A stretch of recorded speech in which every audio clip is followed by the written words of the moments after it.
स्वस्ति श्री गणेशाय नमः।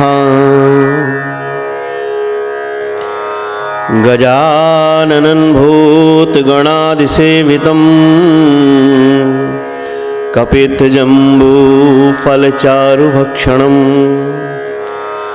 उमासुतं शोकविनाशकारकं नमामि विघ्नेश्वरपादपङ्कजम्। नीलाम्बुजश्यामलकोमलाङ्गं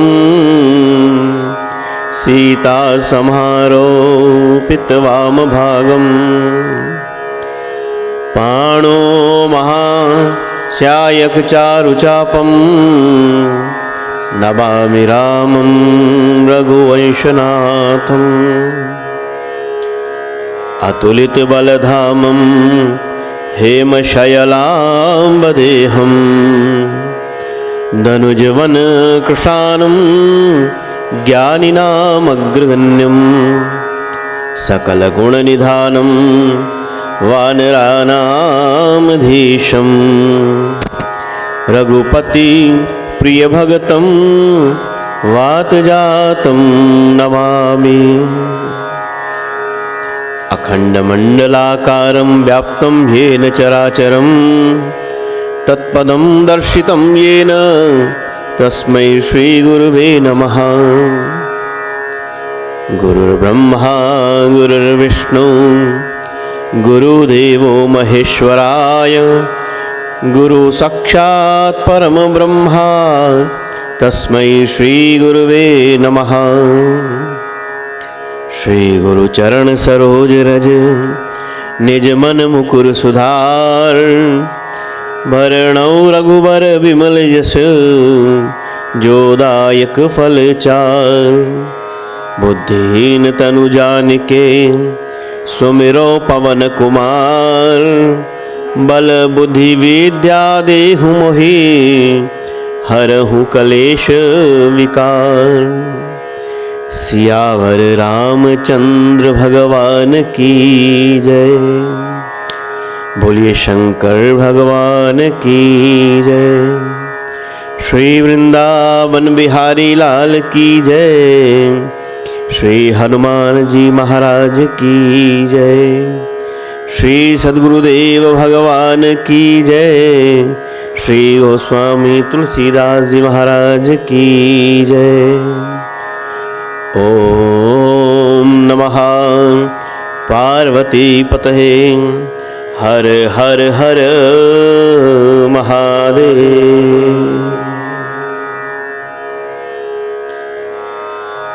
आइए बड़े भाव से आज की यात्रा को प्रारंभ करें। भगवान की मंगलमय स्तुति नित्य प्रति के नियम के अनुसार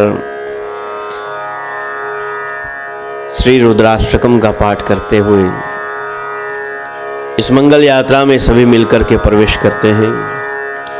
इस साधन का उपयोग करते हुए जो भी इस समय ऑनलाइन इस कथा को श्रवण कर रहे हैं वह सभी बड़े भाव से इस यात्रा में प्रवेश करें, बहुत श्रद्धावंत होकर के।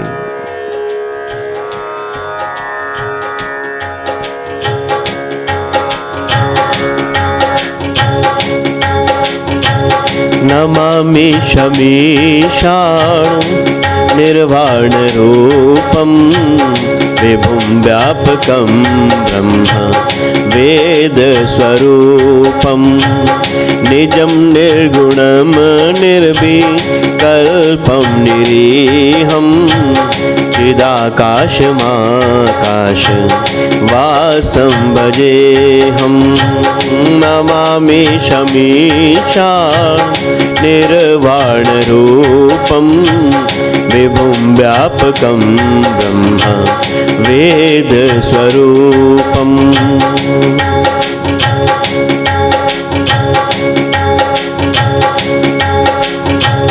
निराकार ओंकार मूलं पुरीहं गिर ज्ञान गोतीतमीशं गिरीशं करालं महाकाल कालं कृपालं गुनागार संसार पारं नतोऽहं तुषारादि संकार गौरं गंभीरं मनोभूतकोटि प्रभाश्री शरीरं सफुरमौलिकल्लोलिनी चारु गंगा लसत भाल भालेन्दु कंठे भुजंगा चलत कुंडलम भ्रू सुनेत्रं विशालं प्रसन्नाननं नीलकण्ठं दयालं नमामि शमीशा निर्वाणरूपं विभुं व्यापकं ब्रह्म वेदस्वरूपम्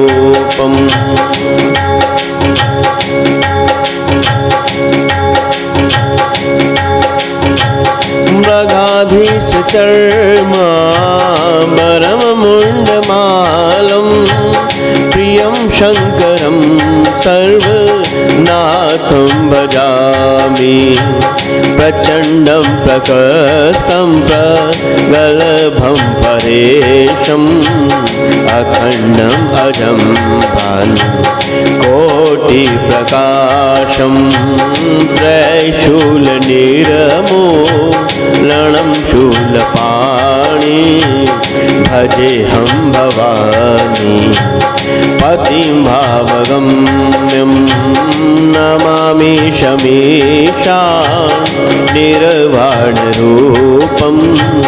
विभुं व्यापकं ब्रह्म वेदस्वरूपम्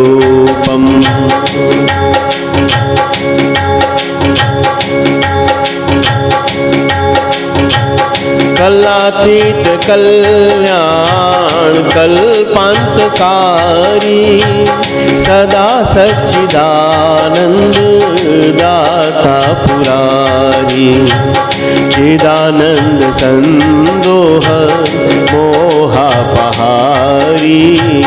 प्रसीद प्रसीद प्रभु मन्मथारी नयावधुमाना पादारविन्दं भजन्ति हलोके परिवाणराणं न तावत् सुखं शान्ति संतापनाशं प्रसीद प्रभो सर्वभूतादिवासं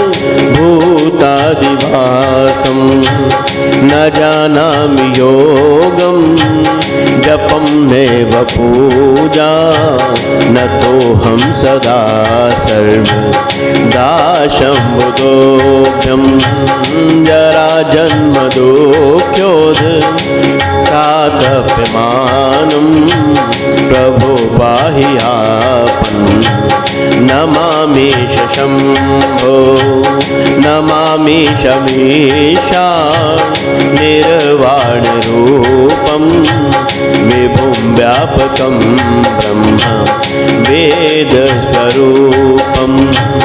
विभुं व्यापकं ब्रह्म वेदस्वरूपं विभुं व्यापकं ब्रह्म वेदस्वरूपम्।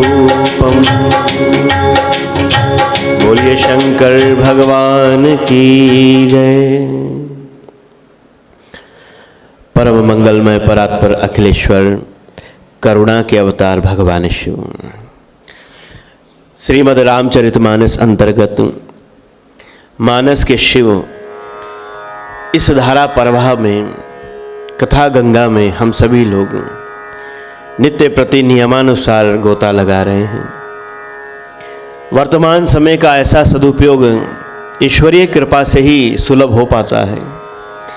जहाँ एक और पूरा भारत लॉकडाउन के माध्यम से अपने घरों में बंद है, वहीं विचार पूर्वक हम सब ने विशेषता है हमारे आराधना धार्मिक चैनल हमारे भैया पंकज जी ने, मनीष जी ने विचार किया कि समय का सदुपयोग इस रूप में किया जाए कि समस्त जन बैठ करके इस माध्यम को निमित्त बनाकर हम भगवत चर्चा में संलग्न हो सकें।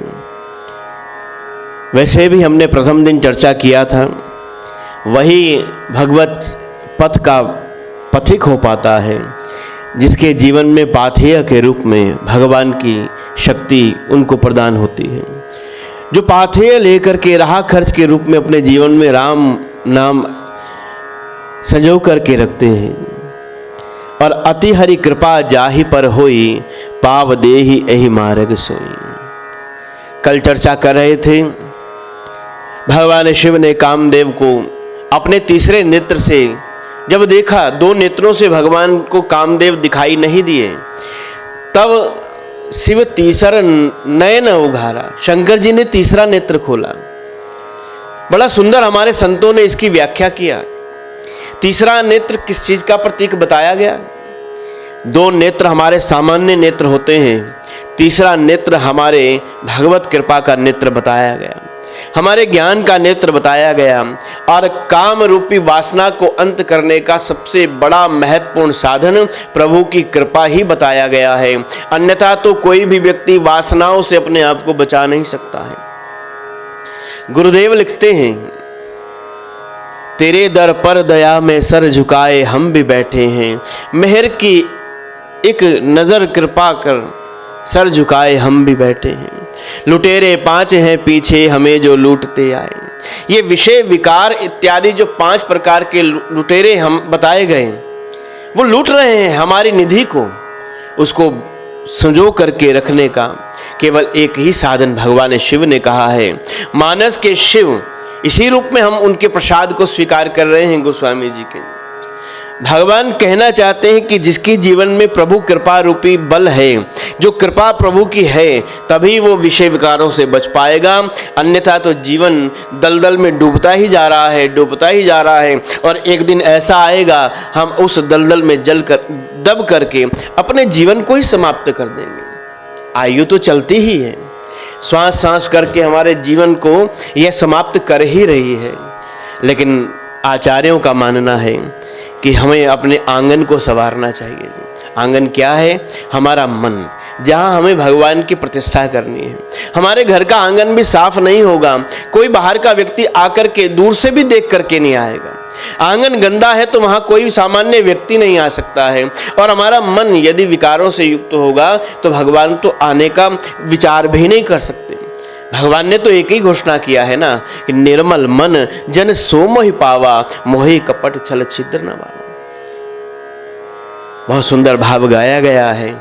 हमने आंगन नहीं संवारा, कैसे आएंगे भगवान? आइए कथा को प्रारंभ करने से पूर्व अपने मन रूपी आंगन को संवार लेते हैं। करना कैसे है? राम नाम रूपी उस झाड़ू से हम अपने मन की मैल को समाप्त करेंगे। बोलिए शंकर भगवान की जय। हमने आंगन नहीं संवारा, हमने आंगन नहीं संवारा, कैसे आएंगे भगवान, कैसे आएंगे भगवान। हमने आंगन नहीं संवारा, हमने आंगन नहीं, कैसे आएंगे भगवान, कैसे आएंगे। चंचल मन को नहीं संभाला, चंचल मन को नहीं संभाला, कैसे आएंगे भगवान, कैसे आएंगे भगवान। चंचल मन को नहीं संभाला, हमने आंगन नहीं संवारा, कैसे आएंगे भगवान, कैसे आएंगे भगवान।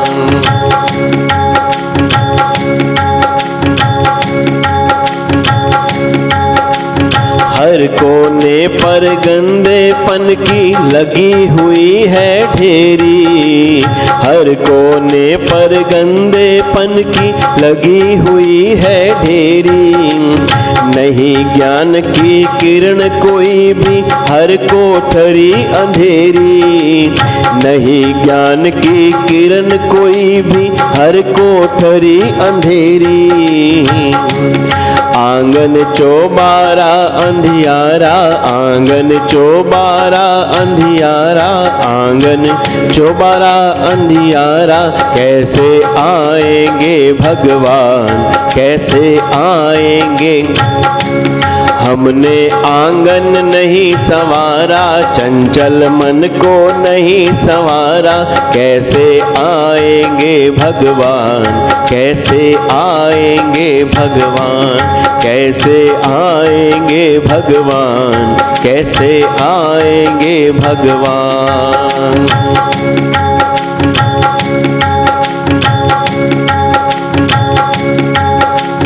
हृदय हमारा पिंगल न पाया, जब देखा दुखियारा। हृदय हमारा पिंगल न पाया, जब देखा दुखियारा। किसी पंथ को लेकर तुमने पाया नहीं सहारा, किसी पंथ को लेकर तुमने पाया नहीं सहारा। सूखी है करुणा की धारा, सूखी है करुणा की धारा। कैसे आएंगे भगवान, कैसे आएंगे भगवान। हमने आंगन नहीं संवारा, चंचल मन को नहीं संभाला। कैसे आएंगे भगवान, कैसे आएंगे भगवान, कैसे आएंगे भगवान, कैसे आएंगे भगवान।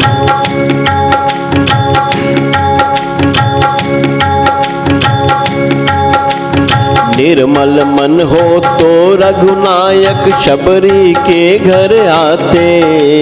निर्मल मन हो तो रघुनायक माँ शबरी घर आते। श्याम सूर की बाहाँ पकड़कर साग विधुर घर खाते। श्याम सूर की बाहाँ पकड़कर साग विधुर घर खाते। इस पर हमने नहीं विचारा, इस पर हमने नहीं, इस पर हमने नहीं विचारा। कैसे आएंगे भगवान, कैसे आएंगे भगवान, कैसे आएंगे भगवान, कैसे आएंगे। हमने आंगन नहीं संवारा, चंचल मन को नहीं संवारा।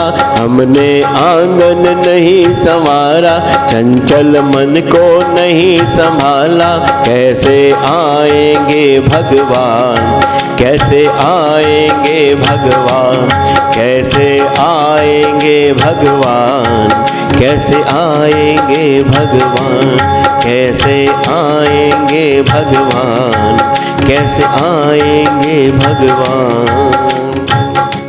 भगवान की एक ही घोषणा है, निर्मल मन जन सो मोहे पावा, मोहे कपट छल छिद्र न भावा।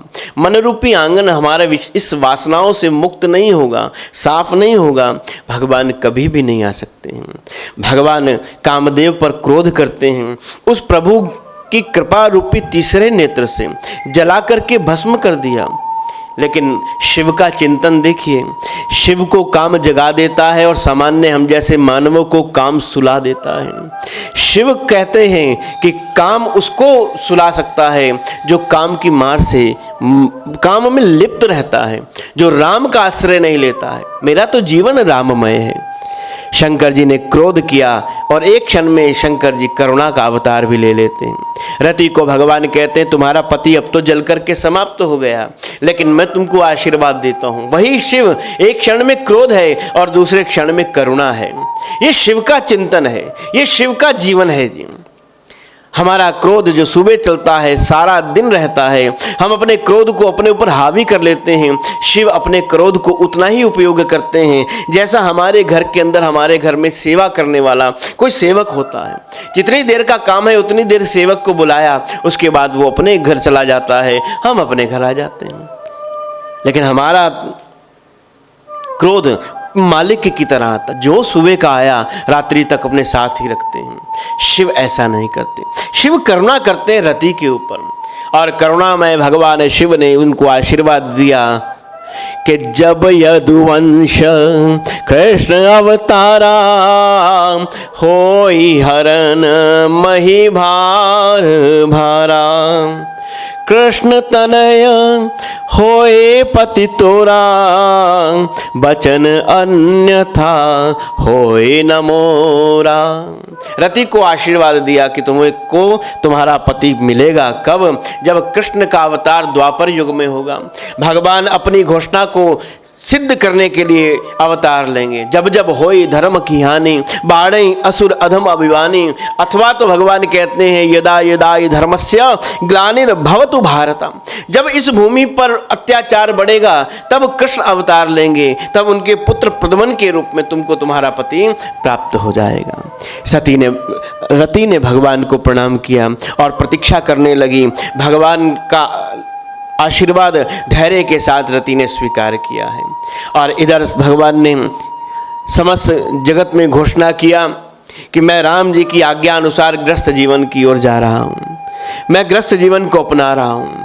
पूर्व में मेरा ग्रस्त का अनुभव ठीक नहीं था, लेकिन राम जी ने जब मुझे बताया कि ग्रस्त जैसा आश्रम कोई नहीं है, एक ग्रस्त ही है जो बाल्यकाल की भी सुरक्षा करता है, वानप्रस्थी और संन्यास को भी सम्मान देता है। बड़ा सुंदर वैदिक जीवन हमारे ऋषियों ने बनाया है जी। हमारी आयु कितनी कही गई? 100 वर्ष की आयु कही गई, अथवा तो ज्योतिष के आधार पर देखें 120 वर्ष की आयु होती है। सामान्यतः 100 वर्ष की आयु को मनुष्य की 25-25-25 4 भागों में बांट करके एक आश्रम व्यवस्था में हमारे जीवन को एक संयमित रूप से बनाने का हमारे वैदिक आचार्यों ने ज्ञान दिया है। 25 वर्ष का जीवन हमारा बाल्य अवस्था का कहा गया है। हम पढ़ें लिखें, जीवन जीने के गुर सीखें, उसमें शिक्षा दीक्षा ग्रहण करें। उसके पश्चात 25 वर्ष की आयु और 50 वर्ष की आयु तक हम लोग ग्रस्त जीवन का निर्वाह करें, फिर वानप्रस्थी हो जाएं 75 वर्ष की आयु तक, फिर सन्यासी जीवन जिएं। गुरुदेव कहते हैं वानप्रस्थी जीवन कैसा होना चाहिए? वानप्रस्थी जीवन ऐसा होना चाहिए, न हर भूलो न जग छोड़ो, कर्म कर जिंदगानी में, रहो दुनिया में यूं जैसे कमल रहता है पानी में। रहना भी है और लेकिन लिप्त भी नहीं होना है।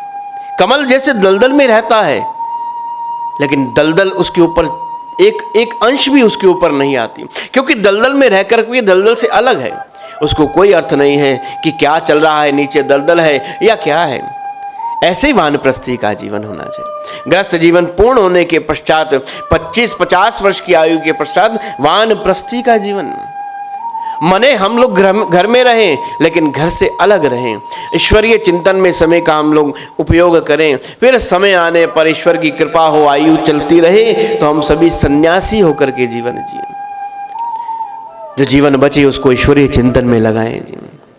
ऐसा ना हो जीवन का अंतिम क्षण आए तो गुरुदेव लिखते हैं होश अब आई जब सब अंग जर्जर हो गए, कांपते हैं हाथ थर थर, पैर मानो सो गए, आंखों से दिखता नहीं, कानों से सुनता बंद है, देह से शक्ति गई, अब चलना फिरना बंद है। उस अवस्था में यदि जागृति आती है तो उसका कोई लाभ नहीं होता है। कहना चाहे राम, जीवा में इतनी भी सामर्थ्य ना रहे कि वो बोल भी ना पाए जी। बुद्धि विचार शून्य हो गई, इंद्रियां शिथिल हो गई हैं। उस अवस्था में भी जागृति आई तो क्या आया जी? हमें तो हम हर क्षण जागरण होना है जी। प्रभु की कृपा हमको अनुभव करनी है। भगवान ने पूरे जगत में कहा कि राम आज्ञा के कारण से मैं ग्रस्त जीवन में अपने को पुनः संलग्न कर रहा हूं। देवताओं ने जब ये सुना कि हमारे भगवान राम शिव रामाज्ञा से ग्रस्त जीवन में प्रवेश कर रहे हैं, सब और देवताओं ने सबको प्रसन्नता हुई। भगवान शिव की जय जयकार होने लगी है। गोस्वामी जी बहुत सुंदर लिखते हैं, जब भगवान ने कहा कि मैं विवाह के लिए तैयार हूँ, स्वीकृति दिया, तब क्या किया देवताओं ने कि पृथक पृथक तिन कीन प्रशंसा, भय प्रसन्न चंद्र अवतंसा, बोले कृपा सिंधु वृष केतु, कहो अमर आए के ही हेतु। व्यक्ति से जाकर के सब देवताओं ने भगवान को स्तुति किया है, अलग अलग जाकर के व्यक्तिगत मिलते हैं, लेकिन जो कहना चाहते हैं वो बता नहीं पा रहे हैं। जो जिस बात के लिए वो प्रसन्न है वो कह नहीं रहे हैं जी। भगवान शिव ने पूछा, कहो अमर आए के ही हेतु, किस लिए आए हैं? लेकिन गोस्वामी जी कहते हैं कि स्वार्थी देवता अपने स्वार्थ के लिए भगवान शिव की समाधि को तो खोल पाए, लेकिन अपने को बता नहीं पाए कि वो प्रसन्न क्यों है और शंकर जी से मिलने क्यों आए हैं। स्वार्थी व्यक्ति हमेशा घुमावदार भाषा बोलता है, सीधे सीधे नहीं। हमें भी किसी को काम होगा, किसी स्वार्थी व्यक्ति को किसी से काम होता है तो वो अपने आने का कारण नहीं बताएगा। किसी नेताजी के पास जाएं, कोई काम हो तो सीधे सीधे नहीं कहेंगे कि ये काम करा दीजिए, घुमा फिरा के पहले उनकी प्रशंसा करेंगे, फिर कुछ और कहेंगे, फिर कुछ और, फिर अंत में अपने आने का कारण बताएंगे। गोस्वामी जी कह रहे हैं, शिव जी ने जब ये कहा कहो अमर आए के ही हेतु, तब देवताओं ने भी घुमा फिरा के बात कही है। सीधे सीधे नहीं कहा कि भगवान आप विवाह करेंगे तो आपका पुत्र जो होगा वो तारकासुर का वध करेगा। आने का कारण बताया, लेकिन भगवान उनके आने का कारण समझ गए और मन ही मन मुस्कुराने लगे। भगवान ने जैसे ही समस्त जगत को स्वीकृति दिया, उसी क्षण देवता ब्रह्मा जी के पास पहुँचे। ब्रह्मा जी ने सप्तऋषियों को बुलाया और बहुत सुंदर भाव, जैसा हमारे विवाह के समय में भी हुआ करता है, हमारे बच्चों के विवाह के समय भी एक परंपरा है, जब विवाह पूरा रख दिया जाता है, तिथि निश्चित हो जाया करती है, तब एक लगन पत्रिका उसको लिखवा करके वर पक्ष के द्वारा कन्या पक्ष को और उधर से भी इस प्रकार का भाव प्रकट किया जाता है। ऐसे ही ब्रह्मा जी ने सप्तऋषियों को बुलाया। सप्तऋषि बुला करके ब्रह्मा जी उनको आज्ञा देते हैं कि पत्री सप्तऋषि सोहि दीनी, गाहि पद बिन हिमाचल कीनी, जाई विधि तिन दीनी पाती। ब्रह्मा जी ने लगन पत्रिका लिख के दिया और कहा कि जाओ तुरंत राजा हिमाचल को इसकी सूचना दीजिए। ब्रह्मा जी के द्वारा दी गई लगन पत्रिका लेकर के सप्तऋषि पहुंचे हैं। गोस्वामी जी ने लिखा है कि ये वो क्षण होता है एक पिता के जीवन में जब कन्या के विवाह की लगन पत्रिका वर पक्ष से आया करती है। कन्या के पिता के मन के भावों को गोस्वामी जी कहते हैं कि उसके जीवन में हंसी के, प्रसन्नता के वो क्षण है जब उसके आंख से स्वतः ही आंसू आने लगते हैं। एक आंसू दुख के होते हैं, एक आंसू प्रसन्नता के होते हैं। दुख में भी मनुष्य रोया करता है और जब मन अति प्रसन्न होता है तो भी आंख से आंसू स्वतः ही बहने लगे। ये प्रेम की पराकाष्ठा होती है। लगन बाची आज सब ही सुनाई, हर्षे मुनि सब सुर समुदाय, सुमन वृष्टि नभ बाजन बाजे, मंगल कलश दसों दिशि साजे। बोलिए शंकर भगवान की जय। लगी है, सुमन वृष्टि होने लगी और सबने अपने घरों के द्वार मंगल तोरण द्वार बनाने प्रारंभ कर दिए। मंगल कलशों की स्थापना किया जाने लगा। लागे समारन सकल सुर, वाहन विदित विधान, होई सगुन मंगल सुबद, करें अपचरा गान। सब जगह शुभ शकुन होने लगे, सबको शिव जी के विवाह की उमंग होने लगी। राजा हिमाचल भी प्रसन्नता से और इधर देवता भी अपने अपने वाहनों को सजाने लगे हैं। अप्सराओं ने गान प्रारंभ कर दिया और गोस्वामी जी कहते हैं भगवान शिव का विवाह होना है, लेकिन भगवान शिव की किसी को भी चिंता नहीं है जी। जिनका विवाह होना है उनकी चिंता नहीं, अपने अपने कामों में लग गए, अपने वाहनों को सजाने में लग गए, अपने आप को तैयार करने में लगे हैं। लेकिन दूल्हे को कौन सजाएगा? दूल्हे की चिंता कौन?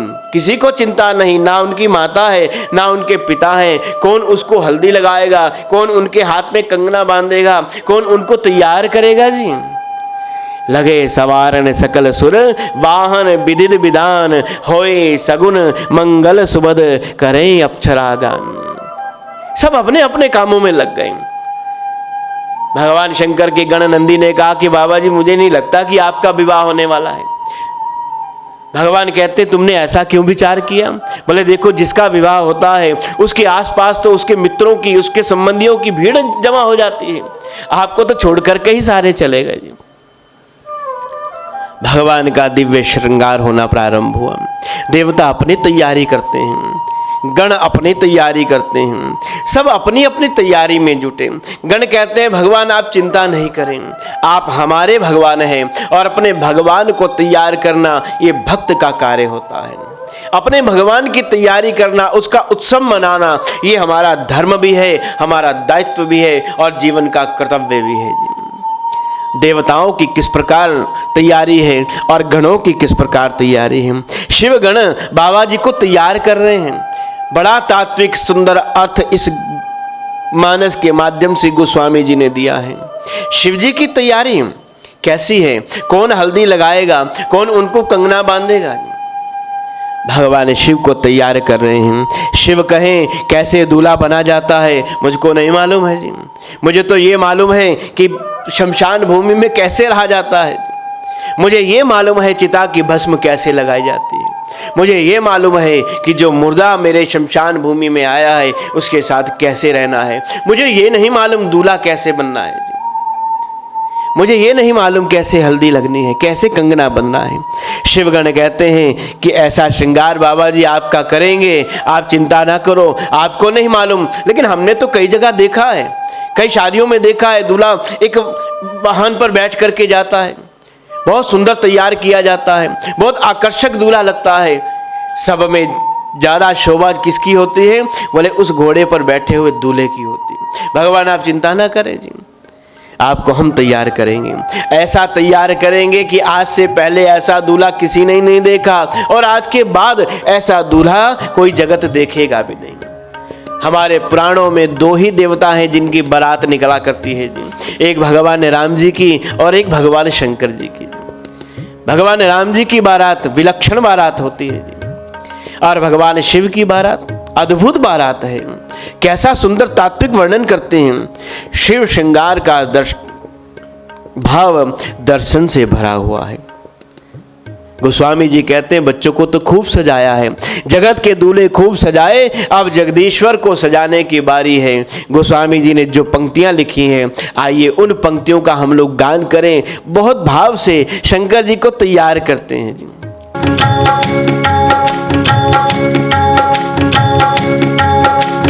राम सिया राम जय जय राम, राम सिया राम जय जय राम। शिव ही शंभुगन करहि सिंगारा, जटा मुकुट अहि मोर सवारा, राम सिया राम जय जय राम, राम सिया राम। शिवगण भगवान को तैयार कर रहे हैं जी। कुंडल कंकन पहिरे ब्याला, तन विभूति पट के हरि छाला,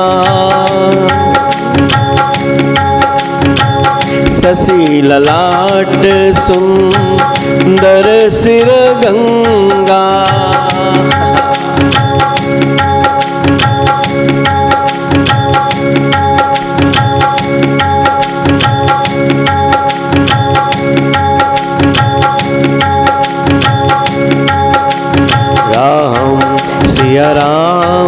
सिया राम जय जय राम, राम सिया राम जय जय राम। कुंडल कंकन पहिरे ब्याला, तन विभूति पट के हरि छाला, धाम सिया सिया राम जय जय राम। शशि ललाट सुंदर सिर गंगा, नयन दीन उपबीत भुजंगा। राम सिया राम जय जय राम राम। भगवान शिव तैयार हो रहे हैं जी गनों के द्वारा। कुंडल पहना दिए गए भगवान को। गोस्वामी जी कह रहे हैं किस प्रकार के कुंडल हैं, व्याख्या करते हैं अभी। गरल कंठ उर नर सिर गंगा, अशिव वेश शिव धाम कृपाला। राम सिया राम जय जय राम राम। सिया राम जय जय राम। शिव ही शंभुगन करहि सिंहारा, जटा मुकुट अहि मोर समारा। राम सिया राम जय जय राम राम। सिया राम जय जय राम। गोस्वामी जी का तात्विक दृष्टिकोण देखिए। भगवान शिव का श्रृंगार है और एक सामान्य दूल्हे का श्रृंगार है। इस कलयुग के एक दूल्हे का श्रृंगार और भगवान शिव के श्रृंगार में कितना तात्विक दर्शन है, जीवन से जोड़ते हैं भगवान शिव। शिव ही शंभु गण करहि श्रृंगारा। गणों ने कहा भगवान आप चिंता ना करो, हम आपका श्रृंगार करेंगे, हम आपको तैयार करेंगे। हमने देखा है बहुत जगह पर दूल्हे के सिर पर पगड़ी अथवा तो कोई मुकुट पहनाया जाता है। गण भागे भागे गए, शिव ही शंभु गण करहि सिंगारा। श्रृंगार प्रारंभ किया है, जटा मुकुट अहि मोर समारा। एक गण जंगल में गया और एक बड़ा सा नाग पकड़ करके लाया, ऐसे घुमा करके शंकर जी की जटाओं में उसको मोर के रूप में संवार दिया है जी।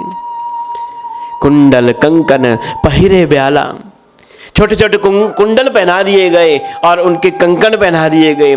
तन विभूति के हरिशाला, कुंडलों में भी कुंडल के रूप में छोटे छोटे सांप के बच्चे डाल दिए गए। हाथ में कंकण है तो वो भी छोटे छोटे सांप के बच्चों के हैं। पूरे तन के ऊपर भस्म लगा दी गई है और के हरी छाल से भगवान को सुशोभित कर दिया गया है। शशि ललाट सुंदर सिर गंगा, नयन तीन उपबीत भुजंगा। भगवान के श्री मस्तक पर गंगा जी का पावन प्रवाह है और उनको एक बड़े से नाग को लाया गया और भगवान को जनेऊ पहना दिया गया। भगवान के गरल में कंठ में भगवान के विष विराजमान है। गोस्वामी जी कहते हैं इस श्रृंगार का तात्विक दर्शन क्या है। सामान्य दूल्हा भी विवाह करने जाता है, विवाह से पूर्व की क्या तैयारी है हम सभी जानते हैं। हमारे घर में भी बच्चे बच्चियों के विवाह हुआ है, हमने भी उनको किस प्रकार तैयार किया है। दूल्हा आभूषण पहनता है, स्वर्ण के आभूषण, मालाएं, हाथ में कंगन इत्यादि पहने जाते हैं, कुंडल पहने जाते हैं। लेकिन भगवान शिव नाग के आभूषणों को धारण करते हैं। शिव से पूछा गया कि आप भी तो स्वर्ण के आभूषण पहन सकते हैं, आप देवादिदेव महादेव हैं, आपका विवाह है, बहुत सारे देवता आपके लिए भेंट दे सकते हैं। लेकिन भगवान शिव कहते हैं मैं नाग को ही अपना आभूषण बना करके रखूंगा। क्यों कहते हैं ऐसा? भगवान कहते हैं कि मैंने ऐसा सुना है बहुत बार व्यक्ति धन में इतना आसक्त हो जाता है कि वही धन कभी ना कभी उसको सर्प बन करके डसने लगता है। इसलिए उन आभूषणों को छोड़ दिया, मैंने सर्पों को आभूषण लगाया है। भगवान कहते हैं, गोस्वामी जी ने कहा कि जगत के दूल्हे को हल्दी लगाई जाती है, लेकिन भगवान हल्दी नहीं लगाते, भगवान चिता की भस्म लगाते हैं। फिर प्रश्न किया, भगवान आप भी तो हल्दी लगाइए, आप भी तो आकर्षक दिखें। हल्दी का बड़ा सुंदर गुण होता है, मनुष्य को आकर्षित बना देती है। भगवान कहते हैं कि मुझे आकर्षण केवल उसी में ही है जो मनुष्य का वास्तविक श्रृंगार है। मनुष्य का वास्तविक श्रृंगार क्या है? लाख बड़े बड़े आभूषण हम पहन लें, लाख बड़े बड़े महलों में रह लें, लेकिन अंततो गत्वा हमारी अंतिम गति क्या है? बोले भगवान कहते हैं अंतिम मनुष्य का श्रृंगार है वो चिता पर लेटना और चिता में जलकर भस्म हो जाना। यही वास्तविक और असली श्रृंगार मनुष्य का है जी। शिव बताना चाहते हैं कि वास्तविक श्रृंगार चिता भस्म ही है। जीवन का कोई भरोसा नहीं है। भगवान कहते हैं ये हल्दी का आकर्षण तो कुछ दिन के लिए है, ये चिता का जो आकर्षण है, चिता का जो लगाना है, ये मैं अब इसको वास्तविक श्रृंगार मानता हूं, क्योंकि वही जीवन है। जीवन तो एक दिन सांसें समाप्त हो जाएंगी, आना तो सबको उसी जगह पर है जहां सबकी अंतिम गति है जी।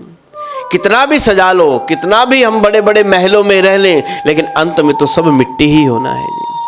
गुरुदेव लिखते हैं कि मिट्टी पानी से बनी, मिट्टी में फिर मिल जाएगी, खाक होगी यह किसी के काम फिर ना आएगी, फिर हमेशा के लिए नामो निशान मिट जाएगा, भूल जाएंगे किसी को याद भी नहीं आएगा जी। मेरे इतने संबंधी, मेरे इतने मित्र, मेरा इतना धन, मेरा इतना व्यापार, मेरा इतना साधन कुछ भी तो नहीं। मिट्टी से बना है शरीर और एक पोटली में ही मिट्टी बन करके गंगा जी में प्रवाहित कर दिया जाएगा। भगवान कहते हैं मुझे सबसे प्रिय लगता है वो शमशान में वो जलता हुआ जो मुर्दा है, वही मेरा वास्तविक श्रृंगार है। भगवान से किसी ने पूछ लिया, भगवान आपको क्यों प्रिय है, शव क्यों प्रिय है और शमशान में रहना ही आपको क्यों प्रिय है? भगवान कहते हैं कि हे याचक, हे प्रश्नकर्ता, भगवान ने उत्तर दिया। भगवान कहते हैं अगर कोई यात्रा वास्तविक यात्रा है, मनुष्य की अंतिम यात्रा ही वास्तविक यात्रा है। मुर्दे में ही इतना बल होता है, जब कंधे पर आता है तभी मनुष्य राम का नाम ले पाता है। जीवन भर राम नाम ना कहने वाला मनुष्य भी यदि किसी शव को उठाता है तो उसके बल से वो राम नाम कहने लग पड़ता है। कहते हैं एक बार भगवान शिव आसमान से विचरण कर रहे थे, देखा कुछ शव यात्रा लेकर के कुछ लोग जा रहे हैं, सब बोल रहे हैं राम नाम सत्य है, राम नाम सत्य है। भगवान को लगा कि बड़े अच्छे लोग हैं, ये तो मेरे इष्ट देवता का नाम ले, इतनी भीड़ मेरे इष्ट देवता का नाम लेती हुई जा रही है। भगवान उनके साथ हो लिए, शमशान भूमि में गए, उस शव का दाह किया। जब लौट करके आ रहे थे तो किसी ने भी ये नहीं कहा एक दूसरे को भाई राम नाम सत्य है। अभी तो भगवान शंकर ने किसी से कहा भाई जी राम नाम सत्य है। भगवान ने जब ये कहा राम नाम सत्य है तो उस व्यक्ति ने कहा कि तुम्हारा दिमाग खराब है, राम नाम सत्य है। भगवान कहते मैंने उसी क्षण विचार किया कि राम नाम सत्य कहने वाला वो जो कंधे पर रखा हुआ प्राणी था, वो जो चला गया, उसी के बल से ये मेरे इष्ट देवता का नाम लेते थे, वो ज्यादा बलवान है। इसलिए वहां शमशान में भगवान आकर के रहने लगे। भगवान कहते हैं वास्तविक श्रृंगार हल्दी नहीं है, वास्तविक श्रृंगार ये चिता है, वास्तविक श्रृंगार चिता की भस्म है। जीवन दिखने वाला क्षण भर में जीवित रहता है और क्षण भर में काल का ग्राह हो जाता है। क्षण भंगुर जीवन की कलिका कलप्रात को जाने, खिले न खिले मलयाचल की शुचि शीतल छंद सुगंध समीर चली न चली, कलिकाल कुठार लिए फिरता तन नम्र है चोट झिली न झिली, जपले हरि नाम अरि रसना फिर अंत समय तू खिली न। अंतकाल का क्या भरोसा? भगवान कहना चाहते हैं तात्विक दर्शन है भगवान के इस दिव्य श्रृंगार का। इसलिए हमने भगवान ने कहा मैंने चिता भस्म लगाई। गोस्वामी जी कहते हैं सामान्य दूल्हा घोड़े पर बैठ करके जाता है, लेकिन भगवान नंदी पर बैठ करके जाते हैं। भगवान ने कहा कि घोड़ा जो है वो काम का प्रतीक है और नंदी धर्म का प्रतीक है। गृहस्थ जीवन को प्रारंभ करना है तो धर्म की परिधि में ही प्रारंभ करना होगा। गृहस्थ जीवन बहुत सुंदर आश्रम कहा गया है। हमारे 16 संस्कारों की इस सुंदर परंपरा में, उस सुंदर श्रृंखला में विवाह संस्कार एक अद्भुत श्रृंगार है, अद्भुत संस्कार है जिससे नए जीवन का प्रारंभ होता है। 16 संस्कार हमारी वैदिक सनातन परंपरा में हर सनातन व्यक्ति को जानने चाहिए। शायद कोई ही जानता होगा, जानते होंगे तो क्रम से नहीं जानते होंगे। अब तो केवल 2 अथवा 3 संस्कार ही हमको जानने शेष रह गए। जन्म का नामकरण संस्कार, विवाह संस्कार और फिर अंतिम संस्कार। उसमें भी संस्कारों के नाम से औपचारिकता है जी। भगवान कह रहे हैं कि ग्रस्त जीवन को हमने ग्रस्त जीवन में जाना है तो धर्म की परिधि में जाना होगा। धर्म की परिधि में हुआ ग्रस्त जीवन, लाख दुख आएंगे, लाख विपरीत स्थितियां होंगी, लेकिन धर्म की नींव पर बना हुआ ग्रस्त जीवन है ना, वो लाख विपरीत अवस्था में भी सदा सुखी ही रहेगा। लाख विपरीत होगा, लाख दुख होंगे, लेकिन उन दुखों में भी धर्म की परिधि यदि है, वो दुख भी नगण्य दिखाई देते हैं। हंस करके लोग ग्रस्त जीवन को, जो लोग कहते हैं ग्रस्त जीवन बेकार है, इससे अच्छा तो शादी ना करते, उनका विचार खराब हो सकता है जी, उनकी सोच खराब हो सकती है जी। जो लोग पलायन का भाव रखते हैं ग्रस्त जीवन में, इससे अच्छा तो भाग जाए, जो यहां से भागेंगे वो कहीं भी नहीं टिक पाएंगे जी। किस तरह ग्रस्त जीवन में बहुत सारी बातें हैं। एक व्यंग के तौर पर एक बात आया करती है। एक व्यक्ति से दूसरे ने कहा कि आपके घर में कभी हमने लड़ाई होते नहीं देखी जी, आपके घर में कभी हमने झगड़ा होते नहीं देखा, हमारे घर तो रोज झगड़ा होता है। चाय में चीनी कम हो गई तो झगड़ा, दाल में नमक ज्यादा हो गया तो झगड़ा, कहीं बैठ गए रुक गए देर तक तो झगड़ा, हर बात में झगड़ा होता है जी।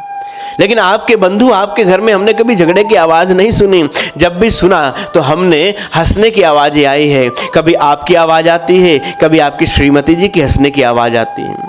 तो उस भले व्यक्ति ने कहा कि भाई ऐसा कोई घर नहीं है जहां पर थोड़ा बहुत, जहां 4 बर्तन होंगे वहां खटपट तो होगी ही होगी। बोले फिर आपके घर से झगड़ने की आवाज क्यों नहीं आती, आपके घर से हंसने की आवाज ही क्यों आती है? बोले हमारे घर भी झगड़ा होता है, आपके घर तो मुंह से झगड़ा होता होगा, हम तो एक दूसरे को बर्तन उठा करके मारते हैं। लेकिन ऐसा हो नहीं सकता दूसरा व्यक्ति कहे आपके घर से तो हमेशा हंसने की आवाज आती है। बोले झगड़ा करते हैं जब वो मुझे बर्तन मारती है, अगर लग गया तो वो हंसने लगती है, अगर बच गया तो मैं हंसने लगता हूं। तो ये परिस्थितियों में अपने आप को सम करने का भाव है। भगवान कहते हैं कि ग्रस्त जीवन का जो नींव है वो धर्म की परिधि में होनी चाहिए। ग्रस्त में प्रवेश कर रहे हैं तो धर्म की सवारी करके कर रहे हैं। भगवान शिव विष को धारण करते हैं। शिव कहना चाहते हैं ग्रस्त जीवन है तो उसमें अनेक प्रकार के विष जैसे कड़वे घूंट भी पीने पड़ेंगे, लेकिन कभी उनको निगलना नहीं, कभी उनको उगलना नहीं जी। निगलेंगे तो स्व को दुख होगा, उगलेंगे तो भार विघटन की स्थिति आएगी। भगवान शिव मस्तक पर चंद्रमा लगा करके चलते हैं। चंद्रमा तेज का, शीतलता का प्रतीक है। भगवान कहते हैं कि इस जीवन में भाल पर तपस्या रूपी तेज भी चाहिए। गंगा जी का शीतल प्रवाह, भक्ति रूपी गंगा का प्रवाह भी जीवन में होना चाहिए। भगवान को सब तैयार कर रहे हैं। आइए 2 पंक्तियों में गणों के साथ, भाव के साथ भगवान को तैयार कर रहे हैं। बोलो शंकर भगवान की जय।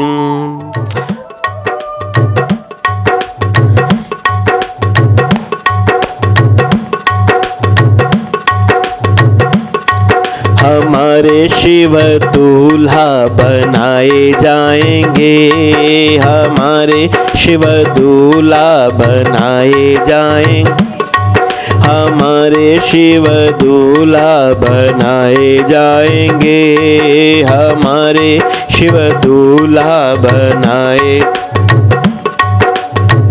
हाथ में उनके कंगना बंधेगा, हाथ में उनके कंगना, हाथ में उनके कंगना बंधेगा, हाथ में उनके,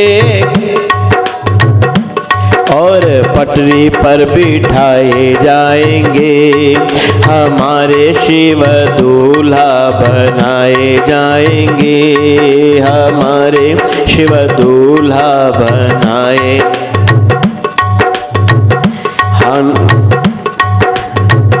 माथे पर उनके चंदा सजेगा, माथे पर उनके चंदा,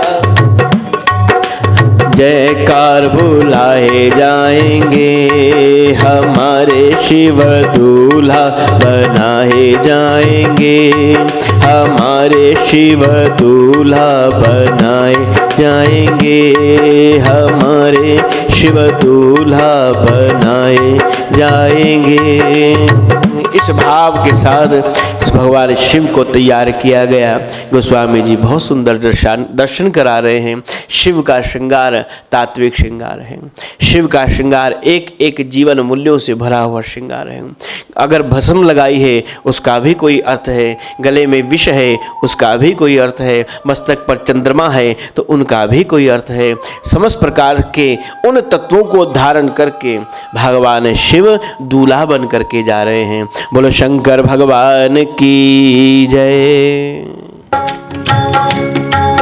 हमारे शिव दूल्हा बनाए जाएंगे, हमारे शिव दूल्हा बनाए जाएंगे, हमारे शिव दूल्हा बनाए जाएंगे।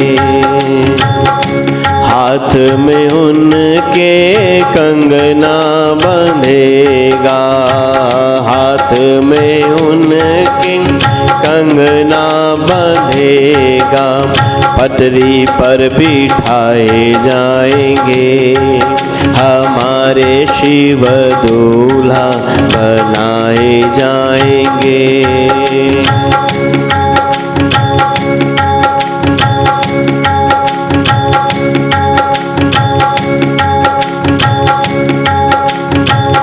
माथे पे उनके चंदा सजेगा, माथे पे उनके चंदा सजेगा, नंदी पर बिठाए जाएंगे, हमारे शिव दूल्हा बनाए जाएंगे, हमारे शिव दूल्हा बनाए जाएंगे, हमारे शिव दूल्हा बनाए जाएंगे।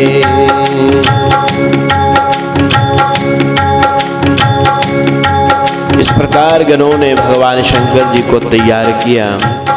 चिता भस्म लगाई, मस्तक पर चंद्रमा लगाया, जटाओं में श्रीनाग का एक सुंदर मोर मुकुट बना करके, कानों में कुंडल सपोलों के डाल दिए, हाथ पर बाजू बंद भी हैं तो सांप के छोटे छोटे बच्चों के हैं, पाँव में पायल भी है तो वो सांप के बच्चों की है। सुंदर अपने भावों को समर्पित शिव चरणों में करते हुए शिव जी को नंदी पर आरूढ़ करा दिया। बहुत सुंदर जय जयकार पूरे जगत में शंकर जी का हुआ। बोलो शंकर भगवान की जय। भगवान तैयार हुए। भगवान शंकर जी का रूप देखा तो देवता तो घबराने लगे, भय उनको ही हो गया। मन में घबरा करके एक दूसरे से बात करते हैं कि अगर इनके साथ हम लोग बारात में गए तो हमें सम्मान तो मिलने से रहा, अपितु क्या मिलेगा हम उसकी बात भी नहीं कर रहे। ब्रह्मा जी से कहा, विष्णु जी से कहा, भगवान कोई ऐसा बीच का रास्ता निकालिए ना। ब्रह्मा जी कहते हैं मैं तो असमर्थ हूँ। हाँ, विष्णु जी ने बीच का मार्ग निकाला। शंकर जी के पास गए, कहने लगे बाबा जी इतनी बड़ी बारात है तो हमको एक विकल्प निकालना चाहिए, समस्त देवता अपने अपने समाज के साथ बारात लेकर के आगे की ओर चलें। शिव मुस्कुराने लगे। शिव कहने लगे, मन ही मन देवताओं की बात सुन करके कहें आपको सम्मान की लालसा है तो आप अपने अपने समाज के साथ बारात के साथ चल सकते हैं। सारे देवता अपने अपने समाज के साथ बारात में चले। जब देखा शंकर जी के पास तो केवल 4-5 गण ही रह गए जी। शंकर जी से गणों ने कहा कि भगवान हम तो अकेले रह गए। शिव कहते हैं जिनको सम्मान की इच्छा होती है वो दूसरों को छोड़ करके चले जाया करते हैं, अपनों को छोड़ करके चले जाते हैं। इसलिए जो मेरे अपने हैं, हे श्रृंगी तुम शंखनाद करो, जो मेरे अपने होंगे वो तुरंत मेरे बारात में चलने के लिए आ जाएंगे। गोस्वामी जी कहें जैसे ही श्रृंगी ने शंखनाद किया है, पूरे विश्व के अंदर पूरी सृष्टि में शंखनाद हुआ, ये घोषणा हुई शिव जी बारात लेकर के तैयार हैं, जिनको जाना है वो सब आइए, भगवान शिव की बारात में चलने के लिए तैयार हो जाइए। और जैसे ही शंखनाद सुना, जहाँ जो था गण भगवान का, जहाँ जो है लोट दौड़ दौड़ करके भगवान शंकर की बारात में आ रहे हैं। पूरी दुनिया से भूत प्रेत पिशाच इत्यादि इकट्ठे हो गए। गोस्वामी जी वर्णन करते हैं कैसे कैसे आए हैं। गोस्वामी जी ने कहा कि कौ मुखहीन विपुल मुख काहू, किसी का मुंह नहीं है जी। कौ मुखहीन विपल मुख काहू, किसी का मुंह नहीं और कोई अनेक मुख वाला। बिन पद कर कहू बहु पद बाहू, कोई बिना पद का है, किसी के पैर नहीं है और किसी के हाथ नहीं है, और किसी के पैर हैं तो इतने पैर हैं, किसी के हाथ हैं तो इतने हाथ हैं। नयन विपुल नयन कौ नयन विहीना, रेष्ट पोष्ट कौ अति तन खीना। बोलो शंकर भगवान की जय। कौ मुखहीन विपुल मुख काहू, किसी का मुख नहीं, किसी के अनेक मुख, किसी के पांव नहीं, हाथ नहीं, किसी के अनेक हाथ पांव हैं, कोई नयन से हीन है, किसी के पूरे शरीर पर नयन ही नयन है, कोई रष्ट पुष्ट है, कोई दुबला पतला है, कोई उल्टा चलता है, कोई लेट करके चल रहा है। भूत प्रेत पिशाच जो भगवान के गण है, शंखनाद सुनते ही भगवान के चारों ओर आए और जय जयकार करने लगे। नाचहि गावहि गीत परम तरंगी भूत सब, देखत अति विपरीत बोले बचन विचित्र विधि। बोलिए शंकर भगवान की जय। अब भगवान शिव तैयार है अपने गणों के साथ, अपने समाज के साथ में। गोस्वामी जी पुनः बहुत सुंदर वर्णन कर रहे हैं कैसी बारात है, ऐसी बारात जो आज तक पहले हुई नहीं और आज के बाद होगी भी नहीं। क्या पंक्तियां गोस्वामी जी ने लिखी हैं। आइए भाव से, मन के पूरे भावों से शिव जी का दर्शन करते हुए गाते हैं जी। बोलो शंकर भगवान की जय। ताली की सेवा करेंगे। शिव विवाह की वेला है जी। हमने कहा ना, दो ही लोग देवताओं की बारात निकलती है, एक तो राम जी की और एक शंकर जी की जी।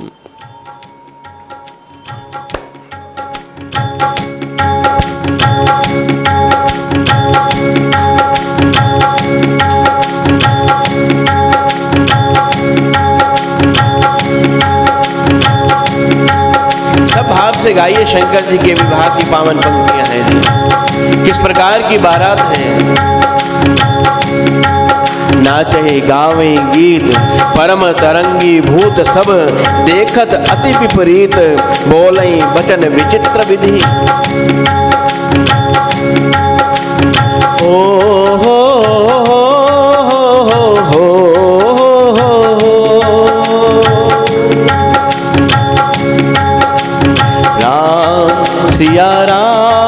सिया राम जय जय राम, राम सिया राम जय जय राम।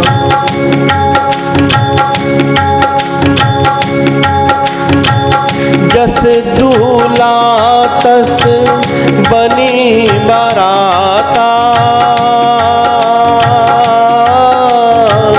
कौतुक विविध होए मग जाता।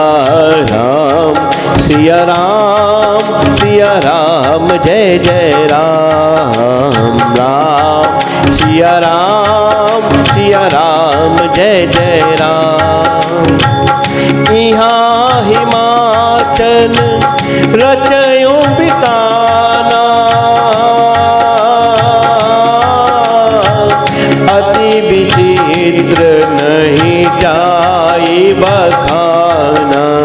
राम सिया राम जय जय राम, राम सिया राम जय जय राम।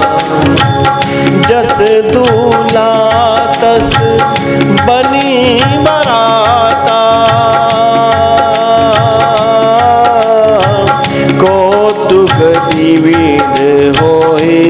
मग जाता राम सिया राम जय जय राम राम सिया राम जय जय राम। जैसी बारात जस दूल्हा, जैसा दूल्हा भगवान की वैसी ही बारात बन गई। बारात चली तो गांव गांव के लोग देखने के लिए आने लगे। बारात आई, बारात का चाव सबको होता है। गली में भी कोई बैंड बजने लगे तो लोग छतों पर आकर के देखने लगते हैं। दूल्हे को देखने की इच्छा सबकी होती है। जैसे ही गांव के लोग गांव के बाहर आकर के बारात देखते हैं, गोस्वामी जी लिखते हैं, दूल्हे को देख करके अति विचित्र नहीं जाई बखाना। दूल्हे को देखा तो मुख फेर करके अपने गांव में लौट जाते हैं। बात करते हैं, ना जाने किसके घर में ये बारात जा रही है, किसका कर्म फूटा है जो ऐसा दूल्हा उसके घर में उसकी पुत्री का वरण करने के लिए जा रहा है। हिमाचल में बहुत सुंदर तैयारी हुई है। राजा हिमाचल ने मार्ग में द्वार द्वार पर तोरण द्वार बनाए हैं। हर घर के बाहर तोरण द्वार, कलश स्थापित किए हैं। सब जो जगह आनंद है, उमंग है, उल्लास है। पुत्री पार्वती का विवाह है। कुछ ही क्षण में बारात आएगी और सब लोग नगर के बाहर सीमा पर आकर के नगर में बारात की प्रतीक्षा करने लगे। इतने में देखा कि विमानों का आना शुरू हो गया। विमान आने लगे। उत्साह में लोगों ने जय जयकार करना प्रारंभ किया। विमान आए तो सबसे पहले विमान उतरा है भगवान विष्णु का। भगवान विष्णु इतने सुंदर हैं, विमान से उतरे, पूरे नगर के अंदर हलचल हो गई। इतना सुंदर दूल्हा, इतना विलक्षण दूल्हा, आंखें देख नहीं पा रही हैं उनके रूप लावण्य को। सुंदर दूल्हे को देख करके सब प्रसन्न हैं। एक वृद्ध व्यक्ति से रहा नहीं गया, उसने एकदम पूछ लिया, महाराज क्या आप ही दूल्हे महाराज हो? भगवान विष्णु कहते, नहीं मैं दूल्हा नहीं हूं, मैं तो दूल्हे का संगी हूं, बाराती हूं। वो बूढ़ा और प्रसन्न हुआ, जिस बारात में बाराती इतने सुंदर है, वो दूल्हा कितना सुंदर होगा। भगवान विष्णु कहते हैं, अभी आने वाला है, देख लेना कितना सुंदर होगा। कैसा विलक्षण दूल्हा आपने आज से पहले ना कभी देखा होगा, ना ही भविष्य में कभी कोई देख पाएगा। भगवान विष्णु अपने समाज के साथ चले गए। देवताओं का समाज निकलना प्रारंभ हो गया। देवताओं को पुष्पमाला से भगवान की बारात का स्वागत हो रहा है। एक एक करके देवता राजा हिमाचल की नगरी में प्रवेश कर रहे हैं। देवताओं का जब समाज निकल गया तब भगवान नंदी पर बैठे हुए दूर से आवाजें आनी शुरू हो गई। भयंकर शोर वहां से आने लगा, जिस ओर से बारात आ रही थी। एकदम मधुर स्वर बंद हो गए और वहां से भूत प्रेत इत्यादियों की आवाज आने लगी।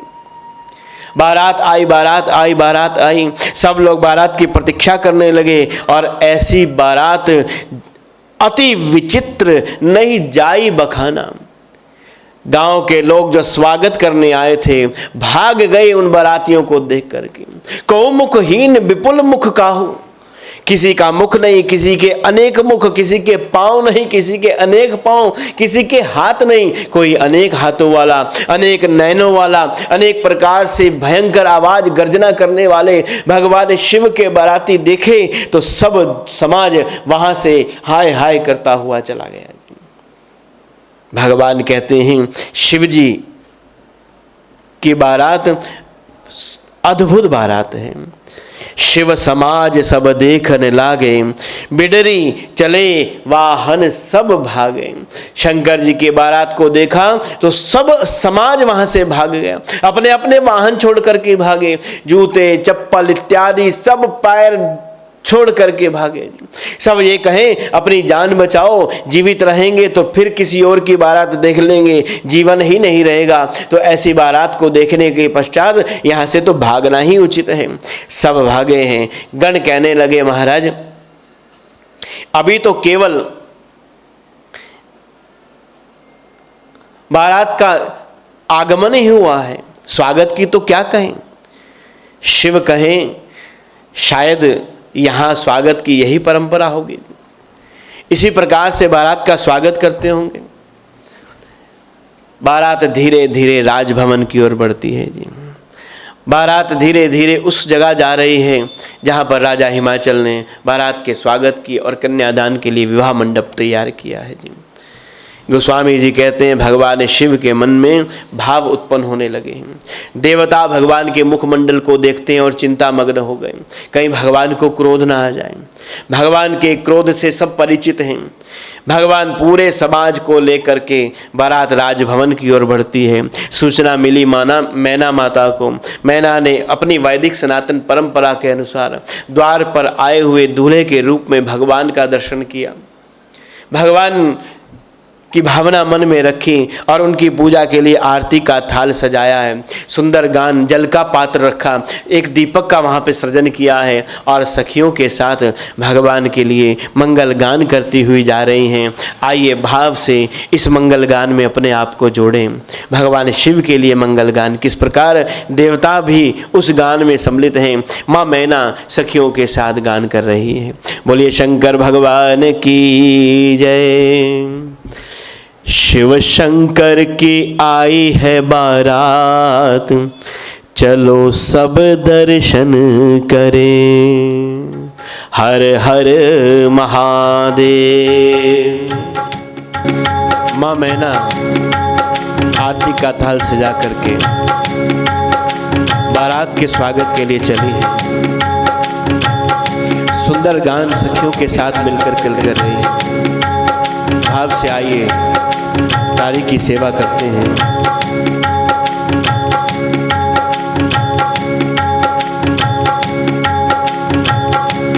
शिव शंकर की आई है बारात, चलो सब दर्शन करें।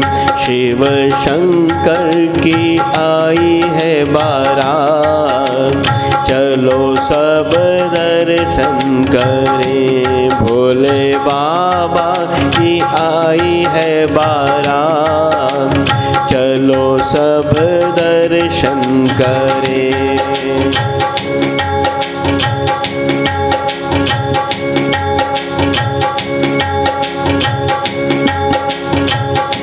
ब्रह्मा आए, विष्णु आए, ब्रह्मा आए, विष्णु आए, ऋषि मुनि आए साथ, आओ सब दर्शन करें।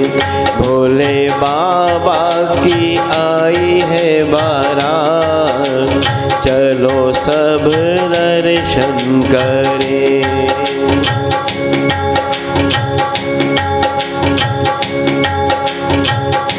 बाजे बाजे घंटा बाजे, बाजे बाजे घंटा बाजे, और बाजत ढोल पखाज, चलो सखी दर्शन करें।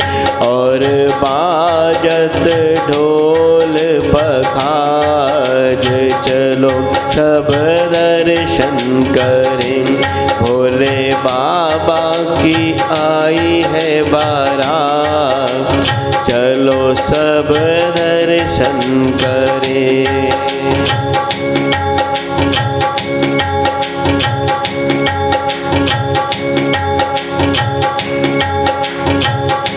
नाचे नाचे श्रृंगी नाचे, नाचे नाचे श्रृंगी नाचे, और नाचत सारी बारात, चलो सब दर्शन करें।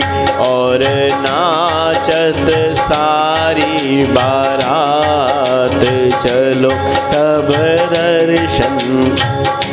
भोले बाबा की आई है बारात, चलो सखी दर्शन करें। भोले बाबा की आई है बारात, चलो सखी दर्शन करे। हाथ में पात्र लेकर के स्वर्ण कंचन थाल लिया है, जल का पात्र रखा है, दिए का सर्जन किया है और मंगल गान करती हुई जब द्वार पर पहुंची है, वहाँ भगवान शिव खड़े हुए हैं। जैसे ही माँ ने आरती का प्रारंभ किया है, जैसे ही मैया जी भगवान शंकर की आरती उतारने लगी, द्वार पर शिव खड़े हैं, अपने गणों के साथ द्वार बारात पर अंदर प्रवेश करना चाहती हैं। हमारी बहुत सारी वैदिक सनातन परंपराएं हैं। द्वार पर आए हुए दूल्हे का स्वागत इस रूप में मंगल गान के साथ करना चाहिए। वर्तमान में भी अनेक परंपराएं हमने स्वतः ही बना ली हैं, वो भी एक स्वागत का अंग है, लेकिन उनका दुरुपयोग नहीं होना चाहिए जी। स्वागत की परंपरा, जैसे ही मैया जी ने आरती का थाल घुमाया है, शंकर जी की जटाओं में बैठे हुए एक बड़े से नाग ने जैसे फन का फुंकार किया, भय के मारे मैना माता के हाथ से आरती का थाल गिरा, जल का पात्र गिरा, दीपक बुझ गया और स्वयं भी मूर्छित होकर के भूमि पर गिर पड़ी। आरती कहाँ गिर गई, थाल कहाँ गिर गया, दीपक कहाँ चला गया, जल कहाँ चला गया जी। विकट रूप रुद्र जब देखा, अबलन और भय बसहूँ विशेषा। भागी भागी पैठी अति त्रासा, गए महेश जहाँ जनवासा। मैना जी तो वहाँ से भाग करके अपने कक्ष में चली गई। सब बारात में भगदड़ मच जाती है, सब इधर उधर भागने लगे। शंकर जी को तो अब वहाँ खड़े खड़े हंसी आने लगी। शंकर जी सोचे कि आज शायद यहाँ स्वागत की यही परंपरा है, अथवा तो सबने मिल कर के सलाह किया है, कोई मीटिंग की होगी कि दूल्हे का स्वागत इसी प्रकार करना है। गणों से कहने लगे कि हमारा 2 बार ऐसा स्वागत हुआ, हमारा 2 बार अपमान हो गया। अब तो देवता और भी घबराए, कहीं भगवान शंकर जी नाराज हो जाएं तो जो बना बनाया खेल है वो सारा बिगड़ ही ना जाए जी। हमने जो रचना रची है शिव विवाह की, वो शिव नाराज होने पर कहीं वो रचना ना बिगड़ जाए। दूल्हे की नाराजगी से देवता घबराए, और बारात के अंदर जो सबसे ज़्यादा चिंता कोई करता है तो दूल्हे की करते हैं। दूल्हे की जो भाव है उसके प्रति किसी का कोई बुरा भाव ना हो जाए, इस प्रकार दूल्हे की चिंता सब लोग करने लगे। नारद जी, देवताओं ने भी भगवान के मुखमंडल को देखा, डरने लगे, घबराने लगे कि भगवान नाराज ना हो। प्रश्न किया किसी ने कि देवता कहने लगी अगर भगवान नाराज होंगे तो क्या होगा? बोले बना बनाया खेल समाप्त हो जाएगा। लेकिन भगवान की नाराज़गी को भी जानते हैं, भगवान की स्नेह को भी जानते हैं। फिर सारी बारात में चिंता होने लगी कि अब क्या होगा। मैना का जो भाव मन में आया है, मैना बार बार ये कह रही है भले ही सारी उम्र मैं अपनी बिटिया को कवारी बिठा दूं, भले ही मैं महल की अटारी से कूद करके अपनी पुत्री के साथ प्राण छोड़ दूं, भले ही समुद्र में डूब करके मर जाऊं या अग्नि का दाह कर लूं, लेकिन इनके साथ अपनी पुत्री का विवाह नहीं करूंगी। और मन ही मन नारद को कोस रही हैं जी। नारद का मैं कहा बिगाड़ा, भवन मोर तिन बसत उजारा। पर घर खालक लाज न भीरा, बांझ की जाने प्रसव की पीड़ा। माँ कह रही है ऐसा मैंने नारद का क्या बिगाड़ दिया जो नारद ने मेरे साथ ये किया? क्या इसी के लिए नारद ने मेरी पुत्री से इतना कठिन तप कराया है? क्या इसी के लिए उनका घर महल छुड़वाया है? क्या इन्हीं को पत्तों पे इन्हीं के लिए पार्वती ने पत्तों पर जीवन जिया है? इन्हीं के लिए? अगर इन्हीं के लिए जीना है तो सारी उम्र मैं अपनी पुत्री को घर बिठा लूँगी, लेकिन इनके साथ उनका विवाह नहीं करूँगी। मैना का रुदन पूरे भवन में गुंजायमान होने लगा। एकदम जहाँ मंगल गान गाए जा रहे थे वहाँ सन्नाटा हो गया। पार्वती जी आई और स्नेह के साथ माता को प्रणाम करके कहने लगी, हे माँ आप चिंता क्यों करती हो? आप कह रही हो तुम नहीं करोगी, क्या तुम मेरी भाग्य विधाता हो? क्या तुम मेरी हाथ की रेखाएं बदल सकती हो? मेरे भाग्य में यदि यही है तो मेरे भाग्य में इनके होना ही, इनका लिखा होना ही मुझे इनकी प्राप्ति कराएगा। बात करते ही थे, माँ को सांत्वना दिया। इतने में श्री नारद जी का आगमन हुआ। जैसे ही नारद जी राजा हिमाचल के आंगन में आए हैं, सारे देवताओं ने कहा, नारद जी जाओ जाओ, आप यहाँ मत आओ, मैना माता बहुत क्रोध में है और बार बार तुमको ही कह रही हैं, हे नारद मैंने तेरा क्या बिगाड़ा है? वास्तव में सन्यासी ग्रस्त जीवन को नहीं जान पाते, ठीक उसी प्रकार जैसे प्रसव की पीड़ा एक बांझ स्त्री क्या जान पाएगी जी। हे नारद तुम जाओ, माँ बहुत क्रोध में हो, ऐसा ना हो तुम्हारा अपमान कर दें। नारद जी कहते हैं, मुझे अपमान सम्मान की कोई चिंता नहीं है। मैंने यदि ये निश्चित कराया है, विवाह निश्चित कराया है, तो विवाह के यदि मिष्ठान मैं खाऊंगा तो होने वाले अपमान को भी मैं ही स्वीकार करूंगा। मैं तुम्हारी तरह स्वार्थी नहीं हूँ, मैं परमार्थी हूँ, मैं संत हूँ, मैं साधु हूँ। और मानस में गोस्वामी जी ने साधु को परमार्थी कहा है। 5 परमार्थी गोस्वामी जी ने मानस के अंदर लिखे हैं। संत बिटप सरिता गिरिधरनी और परहित हेतु सबिन के करणी, जिनका भाव ही परमार्थ करना है। इसमें साधु हैं, बिटप हैं, सरिता नदी, गिरी पहाड़ हैं और ये भूमि है जो परहित का काम करते हैं। हम विचार तो करें, पेड़ जो है उसका फल किसके लिए है? पेड़ अपने लिए नहीं रखता है, पेड़ का फल समाज के लिए है, दूसरों के लिए, परमार्थ के लिए है। नदी का जल अपने लिए नहीं है, नदी का जल हर प्यासे की प्यास बुझाने के लिए है, हर खेत को पानी देने के लिए है, हर सूखे को शुद्ध करने के लिए है, उजागर करने के लिए है। पहाड़ की जो औषधियाँ हैं वो भी उसके लिए नहीं है। भूमि पर उगने वाला जो अनाज है वो भी भूमि अपने पास नहीं रखती है। इसी प्रकार साधु का जीवन भी दूसरे के लिए है। 5 परमार्थियों में सबके सबसे पहले गोस्वामी जी ने साधु को रखा है। इसलिए रखा, बिटप सरिता गिरिधरनी के पहले साधु को लिखा है। क्यों लिखा है जी? इसलिए क्योंकि ये 4 परमार्थियों के पास हमको जाना होगा वस्तु लेने के लिए, लेकिन साधु के पास जाना नहीं होता है। साधु तो चलते फिरते कृपा करने के लिए हमारे जीवन में स्वतः ही आ जाते हैं। जब ईश्वरीय कृपा होने लगती है तो इसका संकेत हमें सन्यासी साधु गुरु आकर के देते हैं। ये परमार्थी हैं। नदी से जल लेने के लिए जाना होगा, पहाड़ पर औषधि लेने जाना होगा, भूमि से अनाज लेने जाना होगा, वृक्ष के पास जाना होगा, लेकिन साधु के पास जाना नहीं होता। साधु तो कृपा करने के लिए हमारे जीवन में आ जाया करते हैं। नारद जी कहते हैं कि मैं परमार्थी हूँ, मैं तुम्हारी तरह स्वार्थी नहीं हूँ। तुमने तो स्वार्थ के कारण से अपना जीवन जिया है, लेकिन यदि मैना मैया मुझे क्रोध कर रही हैं तो उस क्रोध का भाव को भी मैं स्वीकार करूँगा। मैना जी के कक्ष में गए और जाकर के बहुत समझाया। मैना ने बहुत नारद जी को कहा, ही नारद इसीलिए हमारी पुत्री को सन्यास इस मार्ग पर चलाया था। ही नारद क्या देखा तुमने शिव के अंदर? क्या यही विकट रूप? इस कारण से हमारी पुत्री का सौभाग्य तुमने कुभाग्य में परिवर्तित कर दिया। नारद जी ने मैना को खूब समझाया, हे मैया आपको लगता है तुम इनका मिलन कराने वाली हो, आपको लगता है कि आप इनका जोड़ कराने वाली हो, आप करने वाली हो। नहीं माँ, पहचानो ये वो युगल जोड़ा है, ये वो युगल सरकार है जिनका संबंध आज का नहीं शाश्वत संबंध है। शंभु सदा शंभु अदरंग निवासिनी, जगदम्बा भवानी तो सदा ही वामंग में स्थित रहती हैं भगवान शिव के जी। तुम्हें लगता है ये तुम्हारी पुत्री हैं? नहीं माँ, आपके गर्भ को मंगलमय करने के लिए ही, आपके जीवन में भाग्य उजागर करने के लिए ही मैया जी ने आपका चयन किया है। जब संशय समाप्त हो गया, मैया कहने लगी, और नारद जो द्वार पर अपशगुन हुआ उसका क्या है?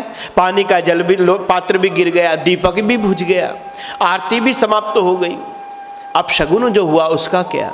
नारद जी कहते हैं माँ, जहाँ शिव हैं वहाँ कोई शकुन और अपशुगुन नहीं होता है, वहाँ तो सदा मंगल ही मंगल होता है। और तुम चिंता करती हो जल के पात्र की, तुम चिंता कर रही हो दिया बुझ गया, तुम आरती की चिंता कर रही हो।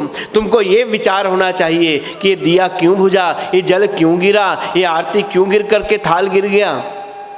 संतगण कहते हैं कि आरती क्यों गिरी, इसका बहुत बड़ा संकेत भगवान देते हैं। जब आरती घुमाई गई, दिया भगवान के मुखमंडल के समक्ष पहुंचा, तो दिए ने देखा जिनकी आरती उतारने के लिए वो ऊपर गया है, उनकी जटाओं में भगवान, दिए ने देखा कि वहाँ तो चंद्रमा विराजमान है, जिसकी शोभा चंद्रमा, जिसकी आरती चंद्रमा करता है। दिए ने विचार किया मैं उसकी क्या आरती करूँगा, इसलिए वो दिया शांत हो गया। जल के पात्र ने देखा जिसकी जटाओं में गंगा है, मैं उसकी क्या आरती कर पाऊँगा। संतों का अभिप्राय है, इसलिए ये शकुन अपशकुन नहीं है। देवताओं ने प्रार्थना किया और समस्त संशय भगवान ने समाप्त किया, और देवताओं की प्रार्थना पर भगवान शिव अपने उस विकट रूप को छोड़ देते हैं और भगवान देवादिदेव महादेव के रूप में वहाँ सुंदर सौम्य करुणा अवतार के रूप में वहाँ प्रकट हो जाते हैं। बोलिए शंकर भगवान की जय। भगवान का मंगल परिणय विवाह उत्सव हो रहा है। आइए भगवान के चरणों में समर्पण करते हैं, दिव्य दर्शन करते हैं भगवान का। सारे जग का है वो रखवाला, मेरा शंभू बड़ा भोला भाला।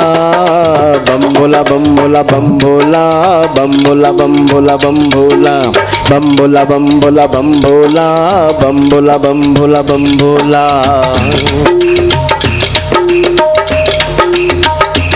सारे जग का है वो रखवाला, मेरा शंभू बड़ा भोला भाला। बम भोला बम भोला बम भोला, बम भोला बम भोला बम भोला, बम भोला बम भोला बम भोला, बम भोला बम भोला बम भोला।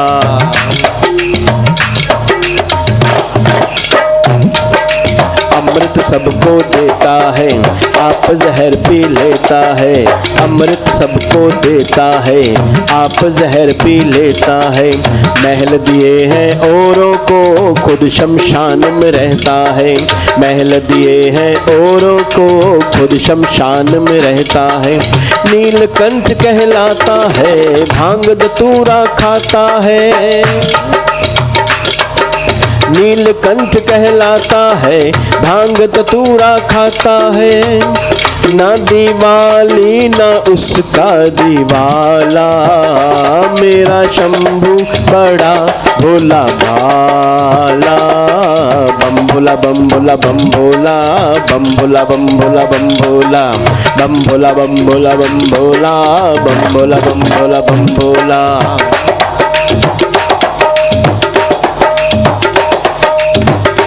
सारे जग का है वो रखवाला, मेरा शंभू बड़ा भोला भाला। बम भोला बम भोला बम भोला, बम भोला बम भोला बम भोला।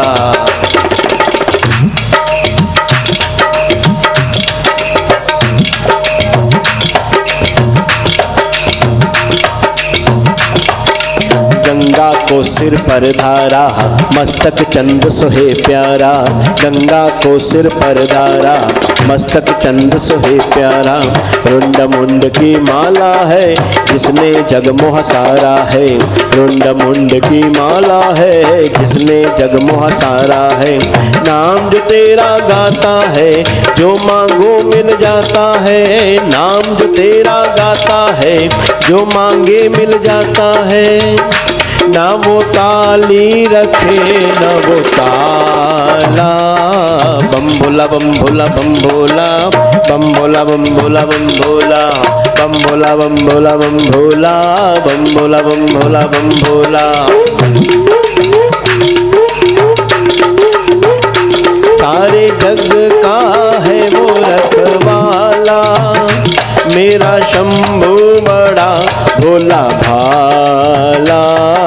बम भोला बम भोला बम भोला बम भोला बम भोला बम भोला बम भोला बम भोला बम भोला बम भोला बम भोला बम भोला।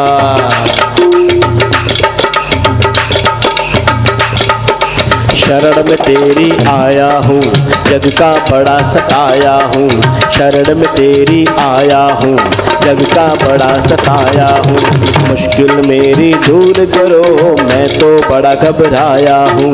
मुश्किल मेरी दूर करो, मैं तो बड़ा घबराया हूँ।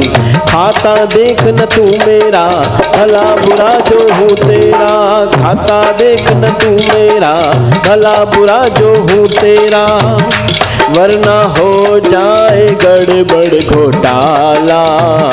मेरा शंभू बड़ा भोला भाला।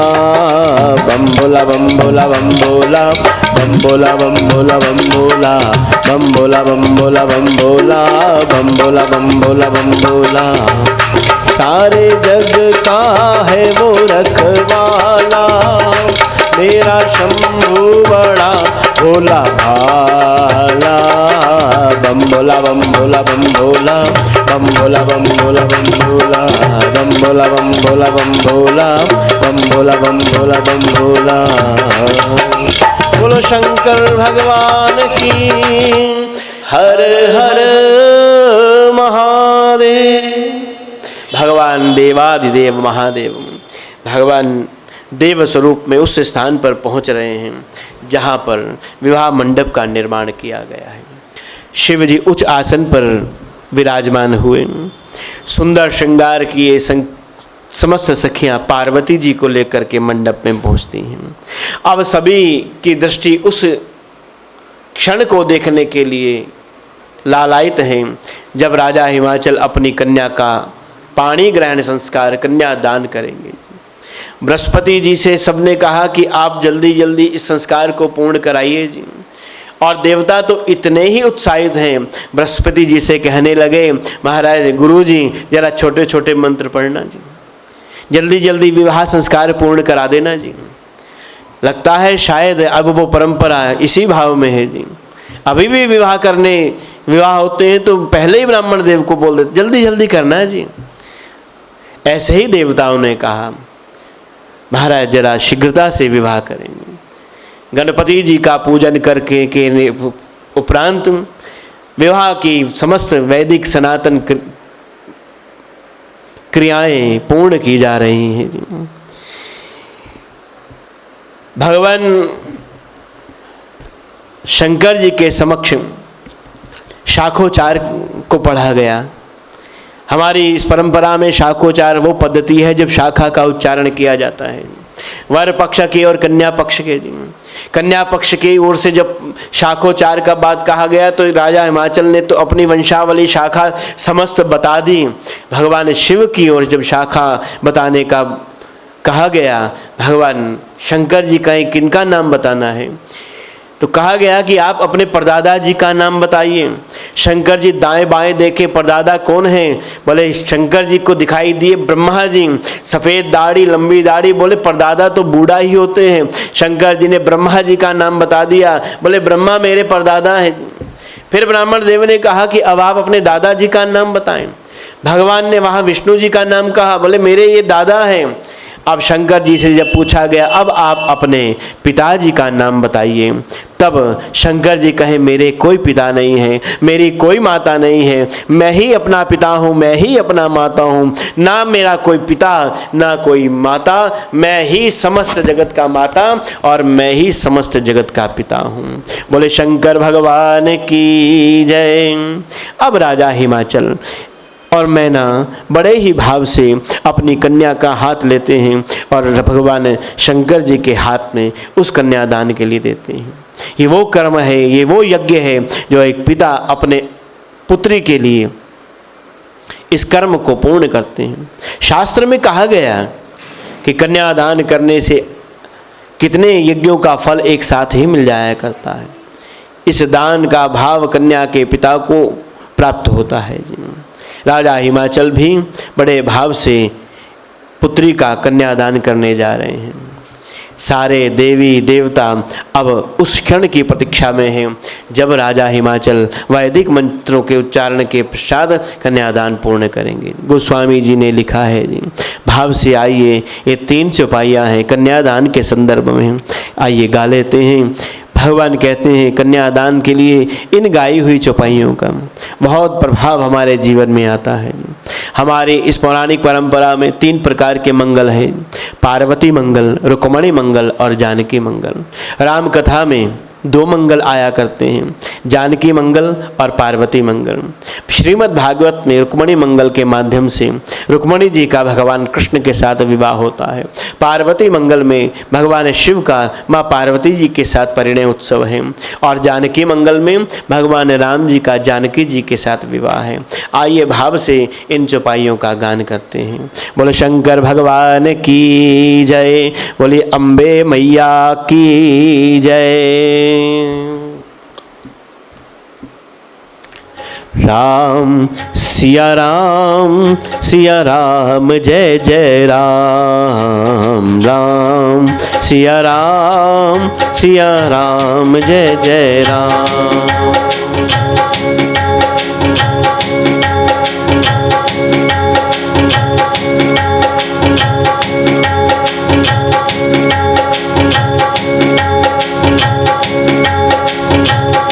मंगल भवन मंगल हारी,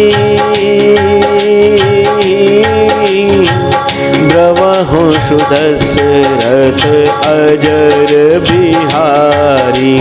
राम सिया राम जय जय राम, राम सिया राम जय जय।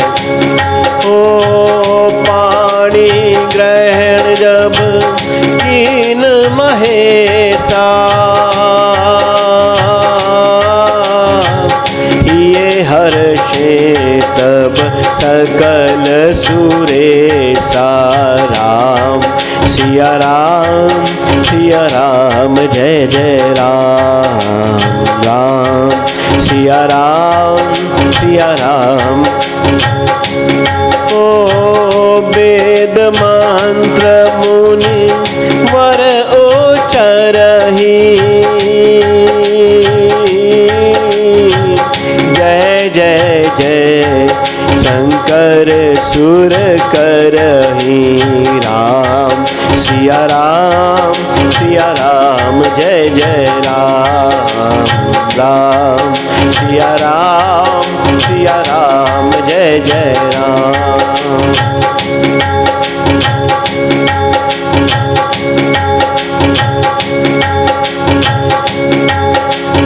ओ बाजहि बाजन विविध विधाना, सुमन भ्रष्टि नभ भई विधि नाना। राम सिया राम जय जय राम, राम सिया राम जय जय राम। पाणी ग्रहण जब कीन महेशा, ये हर्षे तब सकल सुरेशा। राम सिया राम जय जय राम, राम सिया राम जय जय राम, सिया राम जय जय राम, सिया राम जय जय राम। बोलिए शंकर भगवान की जय। पानी ग्रहण जब कीन महेशा, ये हर्षे तब सकल सुरेशा। जिस क्षण की प्रतीक्षा देव लोग कर रहे थे, वो क्षण राजा हिमाचल के साथ कन्यादान होने के साथ ही वो क्षण की पूर्ण हो जाता है। सभी देवता जय जयकार करते हैं। बोलो जगदम्बा भवानी की जय, बोलिए शंकर भगवान की। हर हर महादेव। भगवान का मंगल परिणय हमने दर्शन किया है। बड़े तात्विक दृष्टिकोण से गोस्वामी जी ने जगत के कल्याणार्थ इस भाव को गाया है। भगवान का वहाँ विवाह हुआ, भगवान ने पाणी ग्रहण किया और धर्म अर्थ काम और मोक्ष के 4 फेरे लिए गए जी। हमारी वैदिक सनातन परंपरा में वर और वधू के लिए जाने वाले, उनके द्वारा किए जाने वाला ये वो कर्म है जहाँ वो दोनों मिलकर के एक दूसरे को संकल्प में बांधते हैं। हमारे यहाँ सप्तपदी का एक बड़ा सुंदर भाव है। ये वो परंपरा है, अति शुद्ध परंपरा है, और एक दूसरे वर और वधू को जब नए जीवन की ओर जा रहे हैं तो उस जीवन में एक दूसरे के लिए संकल्प है। वर के वधू के लिए संकल्प है, वधू के वर के लिए संकल्प है। ये शर्तें नहीं है जिसको आजकल कह दिया गया जी। ये 7 शर्तें नहीं है, सप्त वचन है, सप्तपदी है। ये 7 पद हैं जब दोनों मिल कर के चलते हैं। दोनों का कमिटमेंट है एक दूसरे के लिए, दोनों के जीवन जीने की शैली है एक दूसरे के लिए, दोनों का संकल्प है, दोनों का त्याग है, दोनों का समर्पण है जी। क्या है बोले, पहला फेरा जब लिया जाता है तो कन्या को आगे रख करके वर को पीछे रखा जाता है। हमारे जीवन के 4 स्तंभ हैं जी, धर्म अर्थ काम और मोक्ष। पहला धर्म है, दूसरा अर्थ, तीसरा काम, चौथा मोक्ष है। इसी 4 स्तंभों पर जीवन निर्धारित है। हमारा जन्म होता है धर्म के लिए। कब तक जन्म हुआ, कहाँ तक बोले, मोक्ष पर्यंत जाने की ये मंगल यात्रा है। इसी के बीच में अर्थ भी है, इसी के बीच में काम भी है, लेकिन धर्म की यात्रा मोक्ष पर्यंत अर्थ और काम में बीच फंस करके समाप्त नहीं करनी है। और धर्म की यात्रा मोक्ष पर्यंत जाने की यात्रा है। उसी भाव में कन्या के द्वारा ये पहला पग फेरा लिया गया, जहाँ धर्म है, जहाँ कन्या को आगे रख करके वर को पीछे रखा जाता है। ये भाव है, कन्या को आगे रखा इसलिए क्योंकि सामान्यतः हमारे देखने में आया, शास्त्र भी कहता है, जितना कर्म करने में, धार्मिक अनुष्ठानों में, कथाओं में, सत्संग में, कीर्तन में हमारी माताओं बहनों का भाव रहता है, उतना पुरुषों का नहीं रहता है। हमारी माता बहनों के द्वारा किए गए धर्म से ही हमारा जीवन सुरक्षित रहता है। एक पत्नी ही अपने पति के लिए जब धर्म करती है तो उसकी आयु बढ़ा देती है। एक पत्नी जब अपने पति के लिए शुभ कर्म करती है तो उसको शुभ लाभ प्राप्त करा देती है। इसी भाव में पहला फेरा जो है धर्म का लिया जाता है। पति पीछे है, पत्नी के पीछे धर्म करने के लिए वो उस अग्नि को साक्षी मान करके उसको पूर्ण करते हैं। दूसरा अर्थ के भाव में लिया जाता है। अर्थ का संचय करने में भी स्त्रियों को, माताओं का बहुत बड़ा स्थान रहता है। धन कमाना पुरुष का काम है, धन बचाना स्त्री का काम है। व्यवहारिक दृष्टिकोण से देखें, पुरुष को नहीं पता घर के किस हिस्से में कितना धन पड़ा होगा, रसोई में कौन से डब्बे में कितने पैसे पड़े होते हैं, ये पुरुष को नहीं मालूम है। बड़े से बड़ी कोई आवश्यकता पड़ गई तो उसको भी अपनी पत्नी से, अपनी माता से, अपनी बिटिया से सहयोग लेना ही होता है। स्त्रियों को मालूम है घर का धन कहाँ सुरक्षित रखना चाहिए। कितना धन निकला पिछले 2-3 साल में, देखो जब नोटबंदी हुई तो इतना पुरुषों के पास नहीं निकला जितना माताओं के पास निकला। कारण केवल यही है, धन को संचय करने का जो भाव स्त्रियों को ईश्वर ने दिया है। ये दूसरा पग उसी संदर्भ में है। कन्या अपने पति को कह रही है कि धर्म के साथ साथ अर्थ का संचय भी मैं आपसे पहले किया करूँगी। आप मुझे 100 रुपये दोगे तो मैं उसमें भी बचा करके रखा करूँगी जी। इसको पूरा किया। तीसरा इच्छा पूर्ति का है जी। घर में किसी वस्तु की आवश्यकता है तो उसको कहना, ये धर्म हमारी माताओं का बनता है। वो अपने पति से उस घर की इच्छा को कहेंगी, अपनी इच्छा को कहेंगी। उस इच्छा के कहने का भाव ये स्त्रियों का है, पूरा करने का भाव ये पुरुषों का है जी। इस क्रम में तीसरा पग फेरा लिया गया। चौथे फेरे में क्या हुआ, पुरुष को, वर को आगे करके स्त्री को पीछे रखा गया। शास्त्र कहता है कि धर्म अर्थ काम तो पुरुष को स्त्री के पीछे चल करके प्राप्त हो जाएगा, लेकिन जब मोक्ष की बारी आती है तो पत्नी कहती है मोक्ष तो मुझे अपने पति का अनुसरण करने से ही प्राप्त होगा। पति के चरणों का अनुसरण करूंगी तो मैं मोक्ष को पाने के अधिकारी हो जाऊंगी। इस प्रकार 4 फेरे सप्तपदी के रूप में भगवान कहते हैं। ये 7 वचन हैं, नहीं है शर्तें। छोड़ दीजिए इन कामों को करने का भाव। विवाह में बहुत बार बहुत सारे अपशब्द कह दिए जाते हैं इन वैदिक सनातन क्रियाओं के संदर्भ में जी। मैं इस पीठ के माध्यम से निवेदन और आग्रह करना चाहता हूँ, मत उड़ाइए उपहास अपने ही धर्म का, अपने ही समाज का, अपने ही सामाजिक परंपराओं का, धार्मिक मान्यताओं का। हम अन्य किसी और को फिर दोषी नहीं दे पाएंगे जी। हम स्वयं ही जब ऐसा व्यवहार करेंगे, हम किसी और को दोष कैसे दे पाएंगे? ये तो वो परंपराएं हैं जो हमारे वेद के आचार्य ऋषियों की परंपरा है जी। ये सप्तपदी वो पदी है, वो कर्म है जब पति और पत्नी के द्वारा संकल्पित जीवन जीने का भाव है।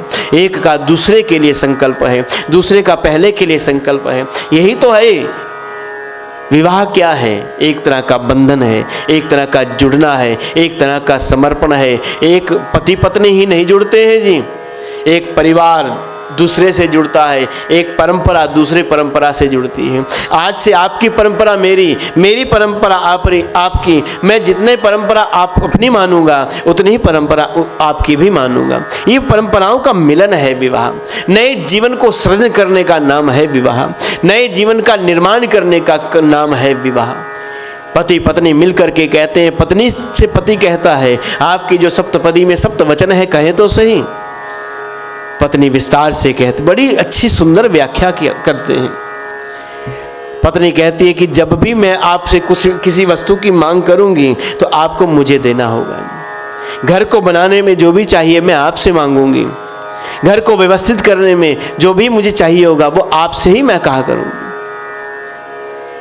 घर में जो अतिथि आएगा उसकी सेवा का धर्म मेरा है। आपकी अनुपस्थिति में मैं उनका सम्मान कर पाऊं, इसीलिए तो मैं आपसे इस वस्तु की मांग करती हूं। आपको कभी किसी प्रकार का मैं कोई दोष नहीं दूंगी। आपके परिवार को संगठित रखना, आपके परिवार को एक रखना, आपकी पारिवारिक परंपराओं का निर्वाह करना, ये मेरा धर्म बनता है जी। 7 वचनों का बंधा हुआ ये जीवन है, मत जाने दीजिए इसको उपहास में। ग्रस्त उसका खराब होता है, याद रखिए, जिसका विचार खराब होता है। भगवान शिव, मानस के शिव ही कह रहे हैं, ग्रस्त कभी किसी का खराब नहीं होता है। ग्रस्त उसका खराब जो ये कहे कि हम तो ग्रस्त जीवन में ऐसे ही फंसे जी। कितने हम लोग दृष्टांत सुन करके आए हैं राम जी के माध्यम से, भगवान शिव के माध्यम से। ग्रस्त जीवन से अच्छा सुंदर आश्रम कोई नहीं है। इसी ग्रस्त जीवन में सन्यासियों का पदार्पण है, इसी ग्रस्त जीवन में महात्माओं का आना है, यही योगेश्वरों का आना है। यहीं पर तुम ईश्वर अवतार लेकर के आते हैं, ग्रस्त में ही तो आते हैं जी। कल भी चर्चा कर रहे थे कि जननी जने तो भक्त जन, या दाता या शूर, नहीं तो जननी बांझ रहे काहे गवावे नूर।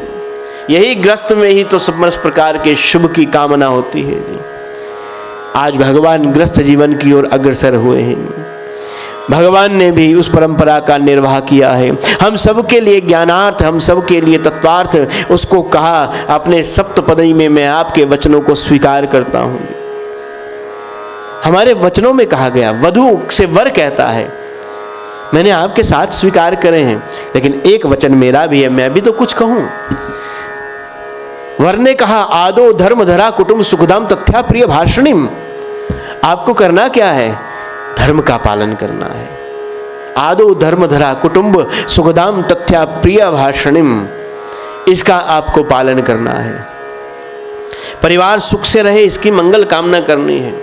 धर्म का पालन करना, परिवार की रक्षा करना, सुरक्षा करना, मितभाषी होना जी। याद रखिए, हमारा बोलना ही हमारे को जोड़ सकता है, हमारा बोलना ही हमको तोड़ सकता है। पूरे शरीर के अंदर एक जीभ ही नहीं होती जिसके अंदर हड्डी नहीं है, लेकिन एक जीभ से बोला हुआ अपशब्द ही हमारे शरीर की सारी हड्डियां तोड़वा सकता है जी। एक जीभ में ही हड्डी नहीं है।